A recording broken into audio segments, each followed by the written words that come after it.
యేసుక్రీస్తు నామములో బెతస్తా విడుదల పరిచర్ల తరపున మీకు ప్రేమపూర్వకమైన వందనాలు. ఈ దిన వాక్య ధ్యానము, ఉపదేశమును మీరు గట్టిగా పట్టుకుని ఉన్న ఎడల ఆ సువార్త వలననే మీరు రక్షణ పొందువారై ఉందురు. కొరింథీయులకు రాసిన మొదటి పత్రిక 15వ అధ్యాయము 2వ వచనం. శుభవార్తపై, క్రీస్తుపై నమ్మకంలో నిలకడగా ఉండడమే ఆ నమ్మకం నిజమైనదనడానికి గుర్తు. చనిపోయిన వారిని దేవుడు తిరిగి సజీవంగా లేపుతాడనే సత్యాన్ని కొందరు నిరాకరిస్తారు. కానీ క్రీస్తు సజీవంగా లేవడం శుభవార్తకు ఆయువు పట్టు వంటిది. దీన్ని నిరాకరించే వారి నమ్మకం లోపం గలది. ఒట్టిగా నమ్మడం అంటే తాము నమ్మినది ఏమిటో తెలియకుండా నమ్మడం. ఆకాశము భూమి గతించిపోవచ్చేమో, కానీ దేవుడు చెప్పిన మాటలు ఎన్నడూ కూడా గతించిపోవు.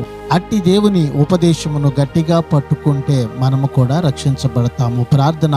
మహాపరిశుద్ధుడా, మహోన్నతుడా, జీవం కలిగిన మా మంచి యేసయ్యా, నీ మహాకృపను బట్టి ప్రేమించి మరొక నూతన దినాన్ని మాకు ఇచ్చినందుకు నీకు వందనాలు, స్తోత్రాలు చెల్లిస్తూ, మేము నీ సువార్తపై నమ్మకం ఉంచి గట్టిగా దాని యందు నిలకడగా నిలిచి రక్షించబడి నీ మహిమ కలిగిన రాజ్యానికి వారసులమగునట్లుగా ఈ దినాన మమ్మల్ని అందరినీ కూడా సిద్ధపరచమని యేసు పరిశుద్ధ నామములో ప్రార్థించి అడిగి వేడుకుంటున్నాము తండ్రి.